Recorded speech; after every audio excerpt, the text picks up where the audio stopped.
My name's Triangle Cool Guy, and my friend Waffle Taco 86 made me an escape room. Here's how I escaped it, and how it can be a lesson on game design. Let's get right into it. The first room was confusing. It had almost nothing in it, but upon checking F5, I saw that there was a trapdoor on an item frame right outside. So, I looked around a little bit more, trying to see if anything else might be helpful, but I eventually just decided to take it. But then a problem arose. How do I get out with this? At the time, I didn't know that you could get out like this, and I was thinking to try to place it on the ceiling or place it on the floor. I was just all over the place. But then I realized you can just place it on the ceiling and then go beneath it, and it would have the same effect as a normal trapdoor glitch. So, I eventually made it out and took the trapdoor back with me. But then I realized another problem. I was suspended in the air. There were 2 blocks in the air, and I was trying to check if there was something below the platform maybe, but I also saw this hole in the wall, and there was a sheep. Bang. There was a chest down there.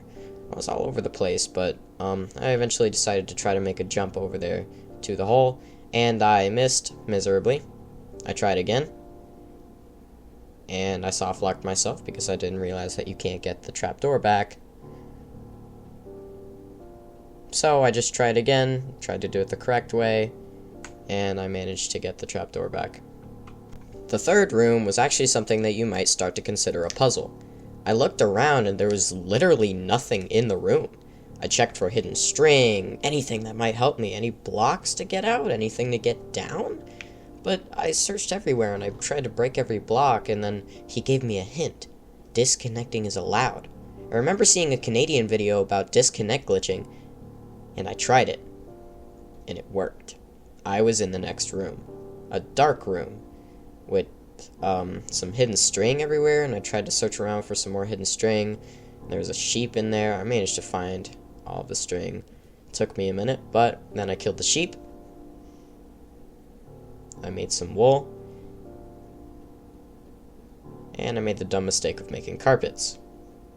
But he gave me my stuff back, and I managed to make my way out.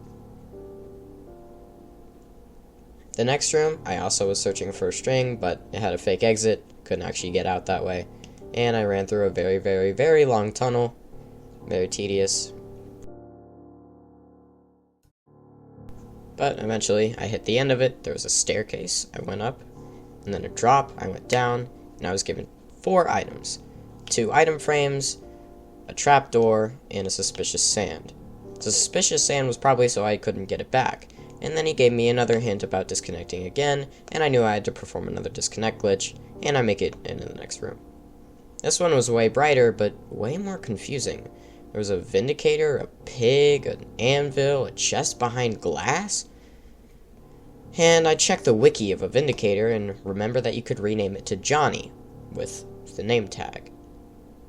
So I broke into the chest because I didn't have enough levels to make the thing or the name tag, and I just couldn't open the chest, but it was a mistake by him apparently. So I got the hoe in there, and I managed to get the name tag renamed. But there was another problem. There was a dropper above me, but I couldn't rename the Vindicator because there was no space to rename him.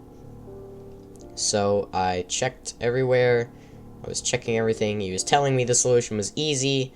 I tried to parkour my way out.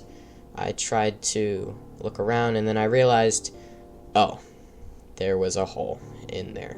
So I renamed him to Johnny, got the pig killed, and then gave me the deep slate. It went really fast, but yeah. So now I looked around. In the next room, there was a bedrock block, and there was Joe 3.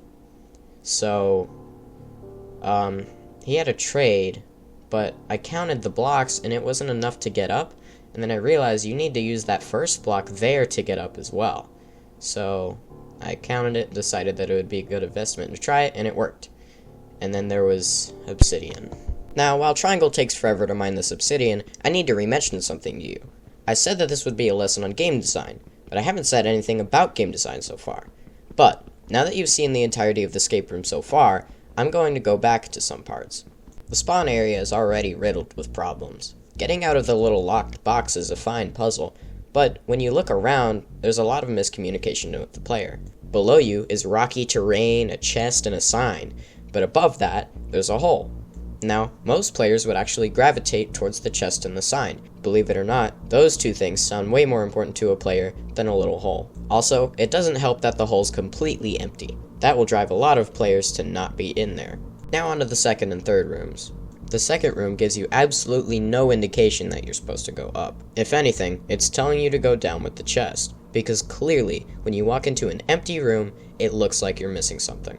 Now for the room after that one. There's nothing technically wrong with this room, it's just not necessarily a puzzle. There's no logic involved in completing the room. It's just tedious to walk around and grab string. Personally, if I was to make an escape room, I wouldn't include something like this. But then again, there's nothing perceivably wrong about it. It's just a bit tedious and it's not really a puzzle. Now let me say some things about the next room. Compared to the other rooms, this one's actually quite good. Other than the unneeded long hallway, the implementation of an already taught mechanic is very good. If the player managed to find out that you were supposed to use the disconnect glitch in the previous room, they would definitely find out here, especially with the given trapdoor. The next room is a doozy. At least this is the first one that I would actually consider a puzzle. You're given an anvil, name tag, pig, and a vindicator. To a lot of people, it's common knowledge that you can rename the vindicator to Johnny. What's also common knowledge is that you don't place blocks above chests. In my opinion, the puzzle's a bit bland. You have 3 puzzle pieces that very obviously go together, that being the anvil, the name tag, and the vindicator. Then you think, how do I get XP? And you open a chest and immediately get it. After that, it's just about renaming the vindicator and getting out of the room. In an escape room, the puzzle pieces shouldn't obviously go together. Each room in this escape room falls under one of 2 categories. Too obscure or too obvious. Well, that and the third category. Let's take a look at the next room. The final room is the reason why the video took so long to record, and you'll see that in a minute. But first, let's take a look at the simple part. Again, this one isn't a puzzle. It's just parkour. I guess it's alright that it takes all of your items away and comes full circle, but it does it with just a villager trade. But you may be thinking, how could that have taken me so long? Parkour couldn't be that hard, could it? But it wasn't the parkour.